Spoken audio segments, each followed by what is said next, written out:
Hello, yo, welcome back. So, yep, here we are again after one day, I think so.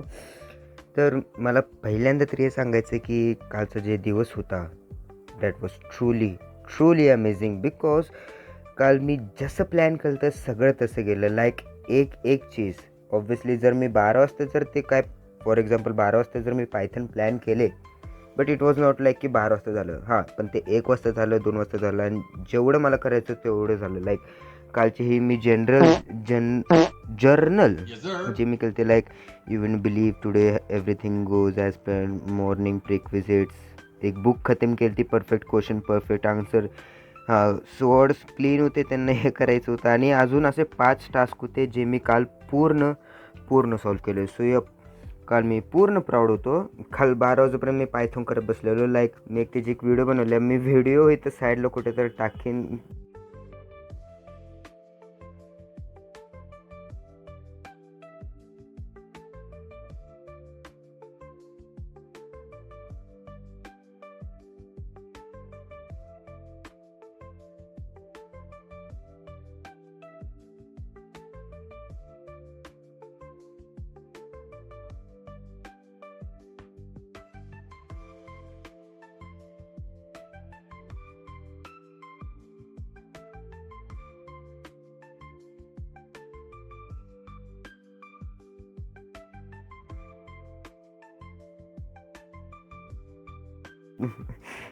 Never mind ते code कळलंच तुम्हाला so या ते सगळं काल रात्री झालं अँड माझा आजचं प्लॅन मी असे याच्यावरती करतो लाईक प्लॅन करून ठेवतो लाईक आज किती 23 आहे सो हां सकाळी माझं मेडिटेशन झालं 8 वाजता डिफरन्शिएशन एंड माझं 9 वाजता झालं मी डिफरन्शिएशन केलं तर आता इंटिग्रेशन सुरू केलं बट ॲक्च्युली मला रात्री करायचे होते बट मी जस्ट असं सुरू केले आणि 12 वाजता आता 12 वाजलेत मला पायथॉनच्या 5th चॅप्टर असं book reading video shoot video editing रनिंगला जायचं आहे नंतर 6:30 वाजता trapping practice integration start and then Python chapter 6 करायचं आहे मला रात्री 11 वाजता सो या माझी टू डू लिस्ट असं असते मी गुगलवरती हे करून ठेवते जेणेकरून मला आता 1 मिनटं आधी मला पायथॉन 5th चॅप्टर चालू आहे असं मेसेज आला आहे सो या हां मला एक गोष्ट सांगायची होती about my college update college मला अजिंक्य डी.वाय. पाटील लोगाव लागले बट द थिंग इज की मला आशा होती डी.वाय. पाटील आकुर्डी लागेल आणि मी आधी पण बोललेलो DY. Patil Akurdi PCCA because की तुम्हाला एक साधं सिम्पल सांगतो इथं calculation so I had 79 percentile in JEE and 54 percentile in CET. So the thing was my father had defense quota and defense quota through मला कट ऑफचं हे पडलं असतं बट जर समजा मला 79 JEEमध्ये जे डिफेन्स कोटा लागला असतं तर माझे कट ऑफ जर कॉलेजनुसार बघितले तर 85पर्यंत जाऊ शकत होते एवढा गॅप नसतो बट हां एक चान्स म्हणून सांगता येते मग मला डी.वाय. पाटील आकुर्डी 4थ्या राऊंडपर्यंत लागला असता आणि CETमध्ये तर मी डिफेन्स कोटा लावून काय फायदाच नव्हता कारण की 54 पर्सेंटाईलवरती जर मी डिफेन्स कोटा लावला तर मला सगळ्यात चांगला कॉलेज डी.वाय. पाटील तळेगाव भेटत होता DY. Patil Talegaon so I didn't wanted that Lohegaon त्याच्यापेक्षा चांगलं लोहगाव त्याच्यापेक्षा चांगला होता सो द प्रॉब्लेम वॉज जेव्हा कॅप राऊंड सुरू झाले जेव्हा माझं राऊंड 1मध्ये जे कॉलेज मला लागलं ते होतं झील कॉलेज ऑफ नरहे झील नरहे लिहितो मी साधं सोपं झील नरहे मला राऊंड 1ला लागलं आणि माझं ॲडमिशन थ्रू होतं ते मला आलं ऑल इंडिया रँक हे लागलेलं माझं ऑल इंडिया म्हणजे जर JEE थ्रू त्यांनी रँक कन्सिडर केली हां ही गोष्ट मला माहीत नव्हती तुम्हाला कळायला पाहिजे माझी जे डिफेन्स कोटा माझ्यासाठी का नाही लागू झाला सो जेव्हा JEEचे मार्क्स कन्सिडर करतो आपण कॅप राऊंडमध्ये MHT CET कॅप राऊंडमध्ये जेव्हा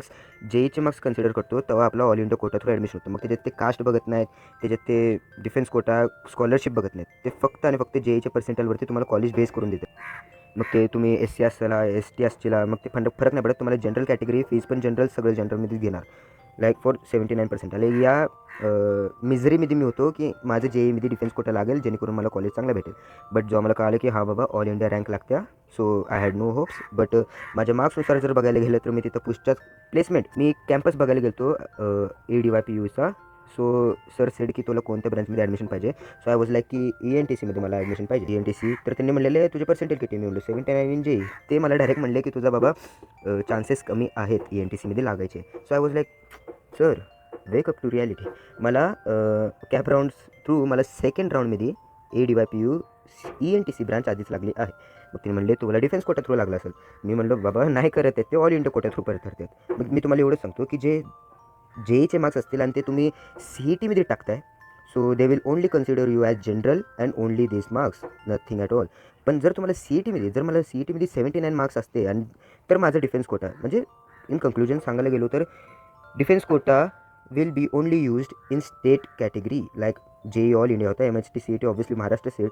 so yeah defence quota will be only used in state examinations like CET. So yeah that's why माझं चांगले कॉलेज सुटले माझ्या हातातनं. जर असं माहीत असतं की माझं डिफेन्स कोड मला जर ॲक्च्युली सांगायला गेलो तर द थिंग वॉज की मला 11वी जेव्हा सुरू केली मी मला असं नाही की मला हेच कॉलेज पाहिजे, मला तेच कॉलेज पाहिजे. 11वीच्या एंडिंगपर्यंत मला ते समजलेलं की कॉलेज पण मॅटर करतं. सो आय वॉज लाईक जे भेटलं ते चांगलं because I knew my studies how it went and what I used to do. So yep. And the thing was की जेव्हा मी 12वीच्या स्टार्टिंगला डिप्रेस व्हायला लागलो की माझा अभ्यास नाही आहे, माझं काय नाही आहे. So people were like don't worry, you have defence quota, right? You have defense quota and you can get college through defense quota and very good college at minimum percentage.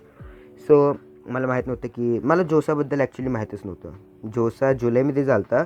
जून जुलै ऑगस्टमध्ये मला नाही थांबा, जूनमध्ये जोसा झालता प्रॉबेबली. या जूनमध्ये जोसा झालता आणि मला जुलैमध्ये कळालेलं की IIT NITमध्ये जायला जोसा नावाची JEEमध्ये असते. मी तर ते फॉर्म भरलाच नव्हता. मी कॅप राऊंड्सच भरले आणि कॅप राऊंडमध्ये मग मला JEEचं ऑप्शन भेटलं. JEEमध्ये मी माझे प्रिफॉर्मस C असते डिफेन्स 1साठी प्रिफॉर्मस C भरलेला आणि व्हेरिफिकेशन सगळं झालं. बट त्यांनी माझी कॅटेगरी ॲज ऑल इंडिया केली, कॅटेगरी फॉर ॲडमिशन.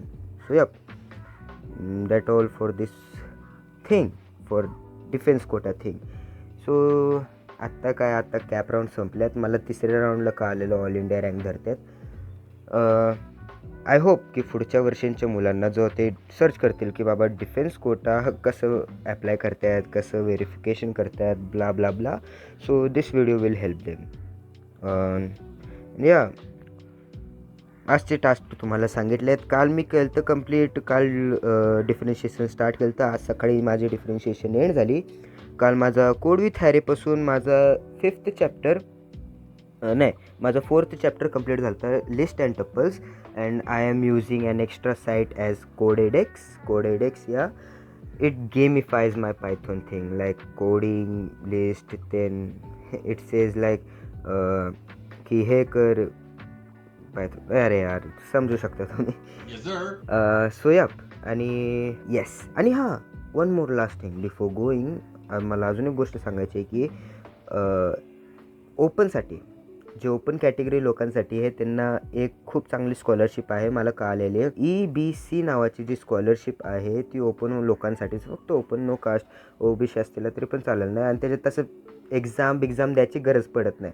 फक्त तुम्हाला इन्कम सर्टिफिकेट पाहिजे, तुमच्या फॅमिलीचा 8 लाखपेक्षा कमी इन्कम पाहिजे annual income, and you can apply for that. त्याच्यासाठी फक्त इन्कम सर्टिफिकेट लागते. मी वाटलं तरी जेव्हा मी माझं EBCसाठी अप्लाय करीन I will add some points in that video too. जेव्हा माझे कॉलेजमध्ये ॲडमिशन होतील, जेव्हा मी इन्कम सर्टिफिकेट येईल कॉलेजमध्ये ॲप्लिकेशन देईल की मला EBCसाठी अप्लाय करायचं आहे.